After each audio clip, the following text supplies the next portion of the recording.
Good morning my dear students. एक बार हम लोग पुनः पढ़ेंगे मियां नसरुद्दीन पाठ, कृष्णा सोबती जी द्वारा रचित पाठ 2 मियां नसरुद्दीन। यह पाठ जो है लेखिका की प्रसिद्ध पुस्तक हम हसमत से लिया गया है, मियां नसरुद्दीन। अभी तक हमने पढ़ा कि किस प्रकार बड़े ही आत्मविश्वास के साथ अपने खानदानी नानबाई होने का जो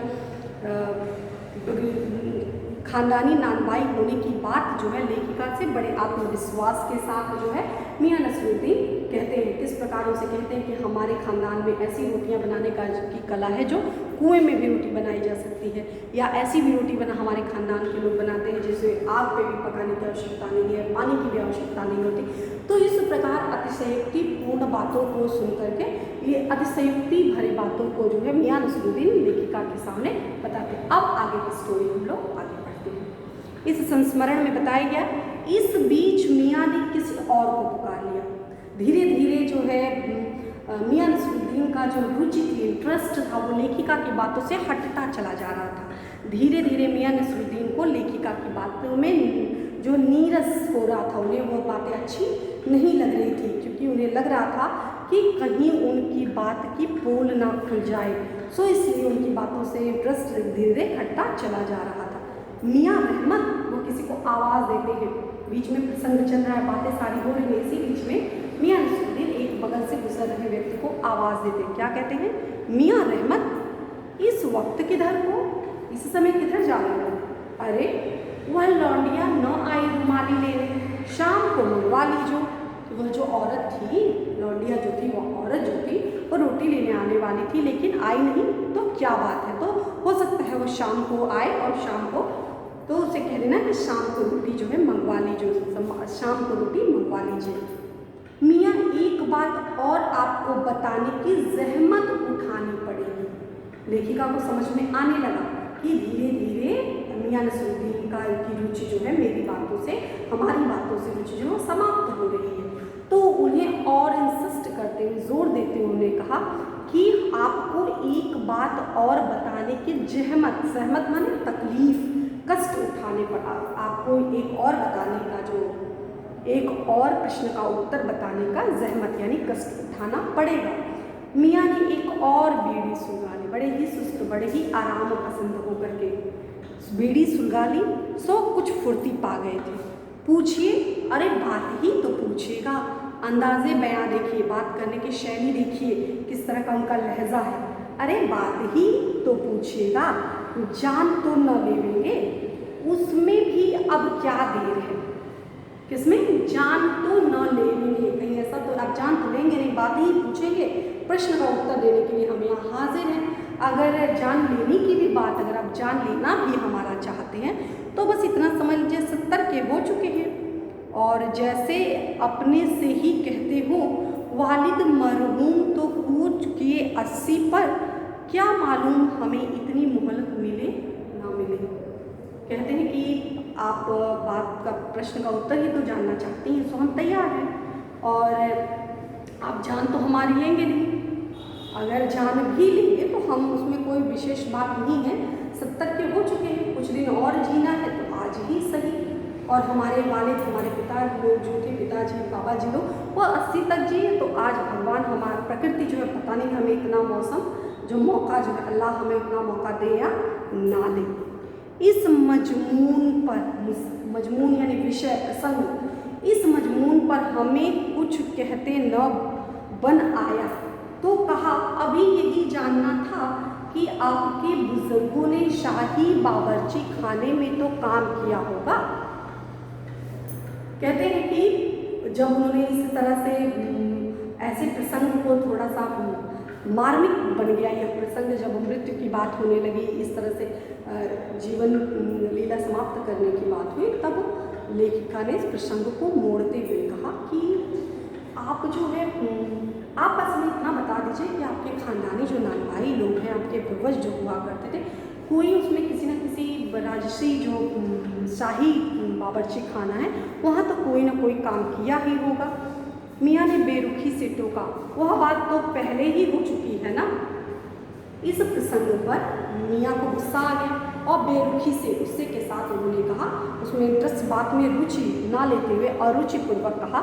यह बात तो हमने पहले ही आपको बता दिया है कि हमारे जो दादा परदादा थे वो खानदानी नानबाई थे और राजघरानों में काम किया करते, बादशाह सलामत के वहाँ काम किया करते थे। तो यह प्रसंग तो ऑलरेडी हो चुका है, सब पुनः इसी प्रसंगों को दोहराने का अभिप्राय क्या है? हो तो चुकी है साहिब, पर जानना यह था कि दिल्ली के किस बादशाह के यहाँ आपके बुजुर्ग काम किया करते थे। लेखिका ने प्रश्न को और एक्सप्लेन किया और स्पष्ट किया कि आपके वालिद काम करते थे, लेकिन किस बादशाह के वहाँ काम करते थे ये हम जानना चाहते हैं। यह हमारी उत्सुकता है, इस प्रश्न का उत्तर आप हमें दीजिए। अजी साहेब, क्यों बाल की खाल निकालने पर तुले हो? जो बात है उस बात को समझ लो, मान लो। क्यों बाल की अनावश्यक तर्क कुतर्क करने में आप लगे पड़े हो? बाल की खाल निकालना, अंडरलाइन करिए, बाल की खाल निकालना। तो क्यों बिना मतलब के तर्क कुतर्क के चक्कर में पड़े हो? कह दिया ना बादशाह के यहाँ काम करते थे, सो काफ़ी नहीं है। हमने आपको इतना बता दिया कि हमारे जो वालिद हैं वो बादशाह के वहाँ काम करते थे। बस इतने से आपका जो मन की जो जिज्ञासा है वो शांत नहीं हो रही है और आप इस पे भी प्रश्न पे प्रश्न किए जा रहे हैं जिसका कोई औचित्य जो है वह नहीं है। हम खिसियानी हंसी हंसे है तो काफ़ी, पर ज़रा नाम लेते तो उस वक्त से मिला लेते। समझ में आ रहा था कि यह हमारे प्रश्न का, लेखिका को समझ में आ रहा था कि यह हमारे प्रश्न का उत्तर नहीं है, लेकिन फिर भी वह खिसियानी हंसी हंसते हुए, लजाते हुए, शर्माते हुए वह हंसते हुए कहती हैं कि अगर आप समय बता देते, उनका नाम बता देते तो हम समय के साथ मिलान कर देते कि किस समय की बात है और कौन से शासनकाल में कौन सा बादशाह जो है राज्य किया करता था, तो उससे थोड़ा सा समय के साथ मिलान हो जाता। वक्त से मिला लेते खूब, मियां नसरुद्दीन कहते हैं वक्त से मिला लेते खूब। पर किसे मिलाते जनाब आप वक्त से? किसको, किसे आप वक्त के साथ मिलाते? मियाँ हंसे जैसे हमारी खिल्ली उड़ा रहे हो। खिल्ली उड़ाना है ना, मजाक उड़ाना। मियाँ नसरुद्दीन ने बड़े ही आत्मविश्वास के साथ हंसते हुए कह रहे, वक्त से वक्त को कौन मिला पाया है और आप वक्त से मिला लेते? वक्त से वक्त किसी ने मिलाया है आज तक? खैर पूछिए, किसका नाम जानना चाहते हैं? दिल्ली के बादशाह का ही ना, उनका नाम कौन नहीं जानता? जहाँ पना बादशाह सलामत ही ना।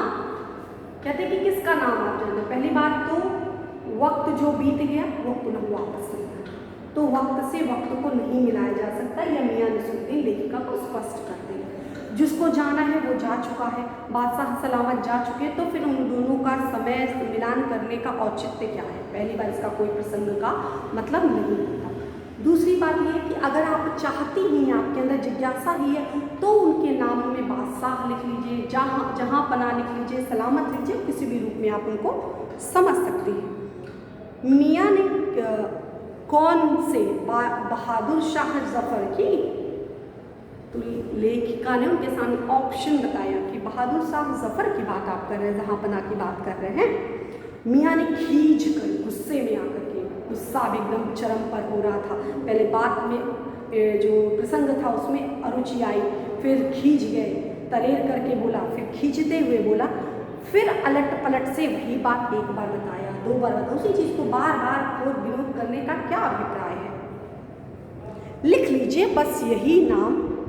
आपको कौन बादशाह के यहाँ रुका चिट्ठी भेजना है, कौन सा आपको बादशाह के वहाँ चिट्ठी भेजना है कि आपका एड्रेस जो है वो सही होना चाहिए। अगर सही एड्रेस आप नहीं लिखेंगे तो आपकी जो चिट्ठी है, आपका जो पत्र है वहाँ पर नहीं पहुँचेगा। बस इतना आपके लिए काफ़ी है। डाक खाने वालों के लिए सही नाम पते की ज़रूरत होती है। आपको केवल नाम जानना, कोई आपको चिट्ठी तो भेजनी नहीं है कि आपको पूरा नाम, पता, बायोडाटा पूरा डिटेल में चाहिए और सही सही पूरा एक एक चीज़ चाहिए। बस इतने से आपका काम जो है वह चल जाएगा। हमें बिचर बिचर अपनी तरफ देखते पाया तो सिर हिला अपने कारीगर से बोले, अरे वो बब्बल मियाँ भट्ठी सुलगा दो तो काम से निपटे। जब लगा कि अभी भी लेखिका और उनके मित्र मंडली उनकी तरफ आशा भरी निगाहों से देख रही है, उसको आशा भरी निगाहों से देख रही है, तो उन्हें लगा कि निश्चित रूप से जो है अब इम्तिहान से हटने में ही हमारी जो है बेहतरी है। तो अपने जो कारीगर थे उनसे कहा कि आप बब्बर मियाँ भट्टी लगा दो और धीरे धीरे जल्दी जल्दी करके हम लोग काम से जो है वो निपट जाए यानी काम से निवृत्त हो जाए। यह बब्बर मियाँ कौन है साहेब? लेकिन अभी भी प्रसंग लेखिका ने पुनः प्रश्न किया कि यह जो बब्बर मियाँ की बात है, यह बब्बर मियाँ कौन है? मियाँ ने रुखाई से जैसे फाँक ही काट दी हो। अपने कारीगर और कौन होंगे? मियाँ बब्बन जो है गुस्से में आकर के बोलते कि मियाँ नसरुद्दीन कहते हैं कि कौन होगा? मियाँ बब्बन जो है वह हमारे वहाँ के कारीगर हैं, और कौन होंगे? तो उनकी बातों की रुखाई स्पष्ट हो रही थी कि वह उनकी बातों से, उनके प्रश्नों से वह तंग आ चुके थे। लेखिका के इन प्रश्नों से मियाँ नसरुद्दीन के अनुसार इस बेतुके प्रश्नों से पूरी तरह से तंग आ चुके थे, इसलिए वह ऐसी बात करते हैं। मन में आया कि पूछ लें आपके बेटा बेटियों पर। मियाँ नसरुद्दीन के चेहरे पर किसी दबे हुए अंधड़ के आसार देख इस मजमून न छेड़ने का फैसला किया। इतना ही कहा, ये कारीगर लोग आपकी शागिर्दी करते हैं?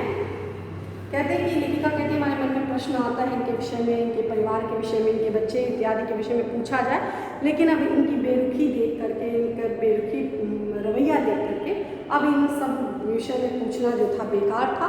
सो बस इतना ही पूछा कि जो आपके वहाँ ये कारीगर हैं बब्बर मियाँ और भी जो लोग हैं, क्या आपके वहाँ शागिर्दी करते हैं, गुलामी जैसा कार्य करते हैं, या आपके शिष्य जैसे हैं कि सीख रहे हैं, जैसे कारीगर होते हैं ट्रेन, आप उनको ट्रेंड कर रहे हैं, तो क्या ऐसी बात है? खाली शागिर्दी नहीं साहिब, गिन के मजदूरी देता हूँ, केवल शागिर्दी नहीं करवाता हूँ, केवल इनको सिखाता नहीं हूँ, मैं इनका गुरु मात्र नहीं हूँ, इनको ये मेरे शिष्य ही नहीं है, इनके साथ साथ मैं इनको मजदूरी भी देता हूँ। 2 रुपये मन आटे की मजदूरी, 4 रुपये मन मैदे की मजदूरी। हाँ, तो ये केवल शागिर्द नहीं है, इसके बदले में मैं इनको पैसा भी देता हूँ। ज़्यादातर भट्टी पर कौन सी रोटियाँ पका करती हैं? मियाँ को अब तक की इस मजमून से कोई दिलचस्पी बाकी न रही थी। अब धीरे धीरे उन प्रश्नों से पूरी तरह से ऊब गए थे। फिर भी हमसे छुटकारा पाने के लिए बोले, बाकर खानी, अंडरलाइन कर लीजिए, किस किस प्रकार की रोटियाँ मियाँ नसरुद्दीन के नानबाई जो मियाँ नसरुद्दीन थे उनके वहाँ बनती थी। बाकर खानी, शीरमाल, ताफ्तान, बेसनी, खमीरी, रुमाली, गाव, दीदा, गाजेबान, तुनकी। फिर तेवर चढ़ाकर हमें घूर कर कहा, तुनकी पापड़ से ज़्यादा महीन। हाँ, किसी दिन खिलावेंगे आपको, आज नहीं खिलाएंगे, किसी दिन आप आइएगा तो जिस दिन बनावेंगे उस दिन आप आइएगा तो आपको हम खिलाएंगे। एकाएक मियाँ की आंखों के आगे कुछ कौंध दिया था, आंखों के सामने कोई दृश्य जो है वह जीवंत हो उठा। एक लंबी सांस भरी और गुमशुदा याद को ताजा करने को कहा। उतर गए वे ज़माने और गए वे कद्रदान जो पकाने खाने की कद्र करना जानते थे। मियाँ अब क्या रखा है, निकाली तंदूर से और निकली और हजम।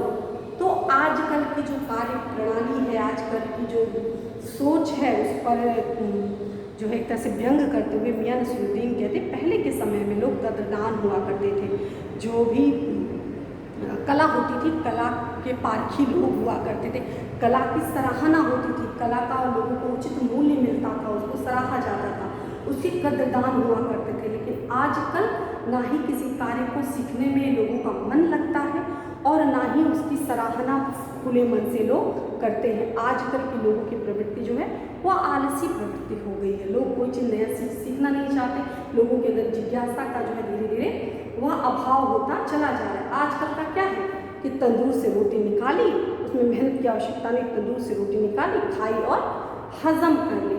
तो इस प्रकार मियाँ नसरुद्दीन अपनी पुरानी यादों में खो जाते हैं, उनकी आंखों के सामने वो पुराने दृश्य सभी जीवंत हो जाते हैं। यह जो है संस्मरण, एक छोटा सा संस्मरण जो लेखिका की मुलाकात मियाँ नसरुद्दीन और उनके जो शागिर्द थे उन लोगों से हुई थी, उसका प्रसंग जो है लेखिका ने हमारे सामने हम हसमत में संस्मरणात्मक लेख मियाँ नसरुद्दीन के रूप में लिखा है, जो इस प्रकार है। आप इस पाठ को पढ़ लीजिए और इसको पढ़ने के बाद इस पर आधारित जो महत्वपूर्ण प्रश्न है इनको समझने का प्रयास करिए। पहला प्रश्न, लेखिका का नाम बताइए। पाठ और लेखिका का नाम बताइए। दूसरा, लेखिका ने मियां नसरुद्दीन से उसके बेटा बेटी के बारे में पूछना क्यों टाल दिया। तीसरा प्रश्न, मियां नसरुद्दीन अपने कर्मचारियों के साथ कैसा व्यवहार करते हैं, शागिर्दों के साथ। मियां नसरुद्दीन के स्वभाव की किन्हीं दो विशेषताओं पर प्रकाश डालिए। अगला, तुर्की क्या है, इसकी क्या विशेषता होती है।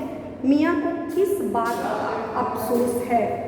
मियां सचमुच प्रतिभाशाली कलाकार हैं, सिद्ध कीजिए। आप इन प्रश्नों के उत्तर अपने शब्दों में लिखने का प्रयास करिए। धन्यवाद।